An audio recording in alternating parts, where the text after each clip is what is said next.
Pension बढ़ोतरी न होने से आक्रोशित पेंशनरों ने आज ईपीएफओ कार्यालय पर प्रदर्शन किया।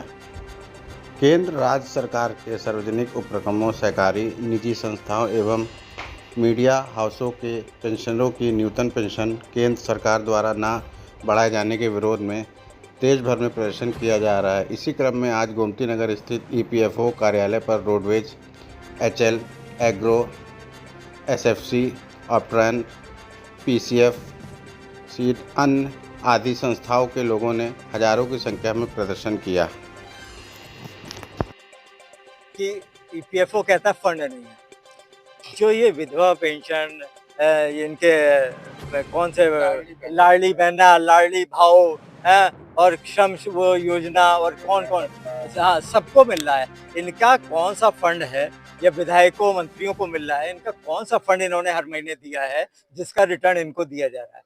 जब देखिए, हमको मूलभूत अधिकारों में हमारे कि सामाजिक सुरक्षा दी जाए। अगर हम कुछ नहीं कर सकते हैं तो सरकार का दायित्व है कि वो हमारी जिम्मेदारी ले।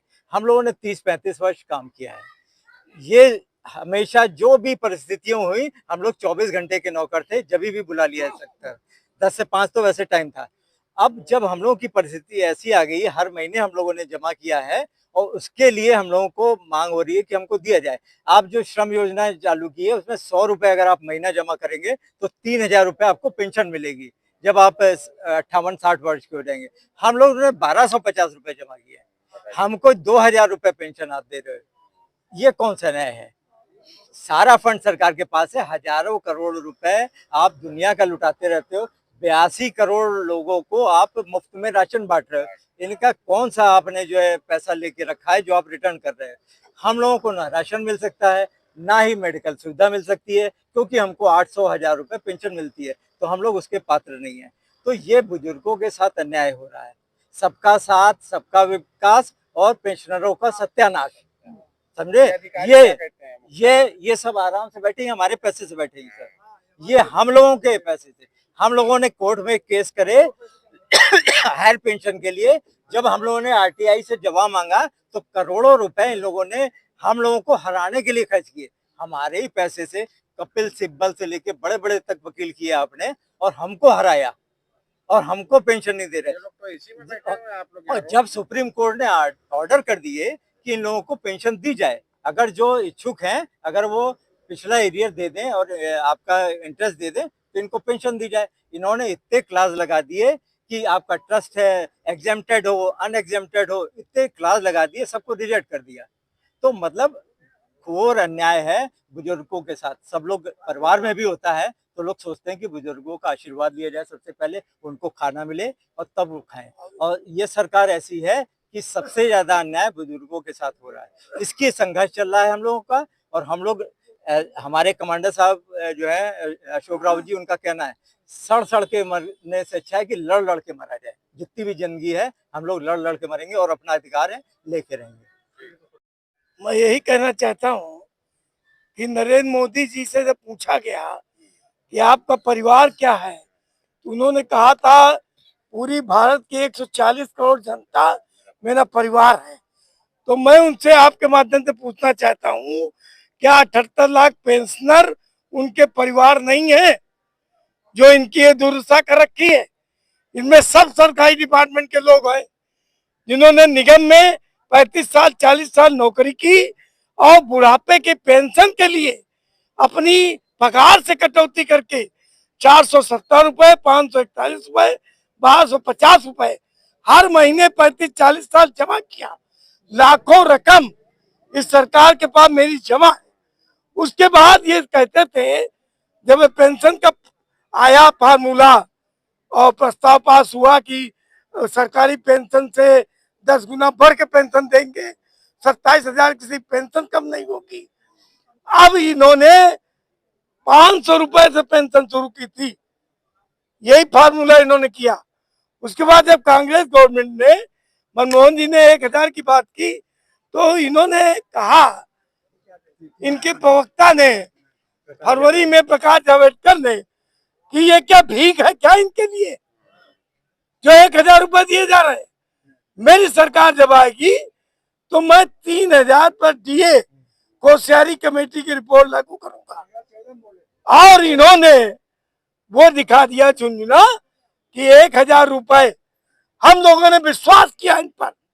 ईपीएफ 95 के 78 लाख पेंशनर और उनके परिवार एकजुट होकर के इनको जिताया और अभी उसी आशा में जिताया। उसके बाद इन्होंने इन पेंशनों की ये दुर्दशा कर रखी। जब नौकरी में थे तो इनको चिकित्सा सुविधा दी गई और जब बुढ़ापे में बीमार हुए तो वो भी छीन ली गई। हम पेंशन के नाम पर राशन कार्ड नहीं बनवा सकते, हम पेंशन के नाम पर आयुष्मान कार्ड नहीं बनवा सकते। और यहाँ तक कि इस गवर्नमेंट ने जो रेलवे में छूट मिलती थी 40% 50%, वो भी खत्म कर दी। तो नरेंद्र मोदी जी बतावे कि परिवार को क्या सड़क पर मरने के लिए छोड़ रखा है, ये आपको वोट देंगे हैं? तो यह दुर्दशा जो ये सरकार कर रही है, ये जितने पेंशनर हैं ये किसी जात पात के नहीं है, ये ईपीएफ 95 के मेंबर हैं। और जिधर केंद्रीय नेतृत्व इनको इशारा करेगा 78 लाख पेंशन और इनका परिवार उधर ही वोट देगा। इस हवा में सरकार आपकी बातों से लगता है 2027 में कोई बदलाव आना। अब ये बदलाव तो भविष्य जाने। इनके कर्म अच्छे होंगे तो रहेंगे, कर्म खराब होंगे तो ठुकरा दिया जाए। सर, लगातार कई वर्षों से आप लोग यहाँ पे धरना प्रदर्शन करते हैं मुख्यालय का, और आप लोग की मुलाकात राजनाथ सिंह जी से भी हुई थी, जैसा कि पता चला था और पेपर में भी आया था जी। तो क्या आश्वासन मिला और क्या क्या राजनाथ सिंह जी से तो हम जितनी बार भी आते हैं वो हम तुरंत पहुंच जाते हैं उनके पास लेकर के, हमारा पूरा ग्रुप जाता है। और हर बार उन्होंने कहा कि नहीं मैं आपके लिए प्रयास कर रहा हूँ, हर बार चिट्ठी बना के भेज देते हैं, लेकिन आज तक कुछ नहीं हुआ है। मिलने को हम लोग प्रधानमंत्री जी से भी 2 बार हम लोग मिल चुके हैं, निर्मला सीतारमण जी से कई बार मिल गए, हमारे राजीव भटनागर जी हैं यहाँ के राष्ट्रीय सचिव है, हमारे केश तिवारी साहब हैं राष्ट्रीय उपाध्यक्ष हैं हमारे। तो सब लोग वहाँ जाकर के दिल्ली में मिले, उनसे मिले, जितेंद्र प्रसाद जी से मिले, पूरा उन लोगों ने वहाँ उनके जो सेक्रेटरी हैं फाइनेंस के सबके साथ, ईपीएफओ के जो चीफ प्रोविडेंट फंड कमिश्नर हैं उनके साथ सबकी मीटिंग हुई। राजीव भटनागर जी पर्सनली वहाँ रहे हैं, आपको मालूम है।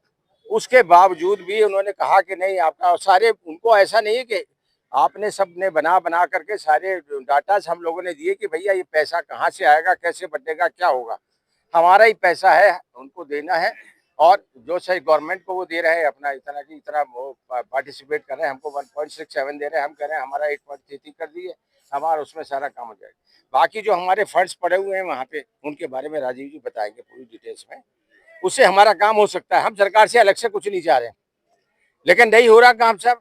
मतलब आपको कहने का मतलब आप ही का पैसा आप ही को नहीं, हमारा ही पैसा है, हमारे जो फंड से पैसा करता है। और उसमें अगर हमारे हम मर जाए, हमारी पत्नी को आधा मिलेगा, पत्नी मर जाए तो वो पैसा सरकार पी जाएगी पूरा, कोई पैसा नहीं मिलेगा। हम अपने ही पैसे के लिए दर दर भटक रहे हैं, मारे घूम रहे हैं, बीमार घूम रहे हैं। हम लोगों के लिए कोई चिकित्सा की भी सुविधा नहीं है। दुनिया भर को आप आयुष्मान कार्ड दे रहे हैं, वहाँ दे रहे हैं। मैं उत्तराखंड से हूँ, मेरे सारे वहाँ दोस्त हैं, रिश्तेदार हैं, वो कहते साले तुम एक कार्ड नहीं बनवा पाए, कैसे पढ़े लिखे आदमी हो तुम। अरे मैंने कहा तुम आके बनवा दो, मैं 5,000 रुपये दूंगा, यूपी में बनवा दो आप आयुष्मान कार्ड हम लोगों का। यहाँ पे साले इतनी सारी कंडीशन है, मैंने बहुत कोशिश की, नहीं बन पाया हमारा। अब वो 70+ में मैं आ गया, उसने मेरे को बन गया। हम लोग अगर बीमार पड़ जाएं तो अगर 500 रुपये डॉक्टर फीस मांग ले तो फीस देने के लिए पैसे नहीं है। हम लोगों को मरने के लिए छोड़ दिया है, ये समझ रहे हैं कि हम बुढ़े साले मर जाएंगे सब लावारिस की तरह। हम ना तो प्राइवेट में है और ना ही सेमी गवर्नमेंट में है। जब हम जिंदा थे हम नौकरी करते थे, सेमी गवर्नमेंट में कॉर्पोरेशन में हम थे। अब टोन है फलाना है, मैं आवश्यक वस्तु निगम से था, यूपी रोडवेज के लोग हैं, इतना बड़ा डिपार्टमेंट है। लेकिन आज रिटायर होने के बाद ऐसा लग रहा है कि हम तो सरकारी में भी नहीं थे, हम कहीं है ही नहीं, लावारिस हैं, सड़कों पे घूम रहे हैं साले, हमारा कुत्तों के से बेकार स्थिति हमारी है।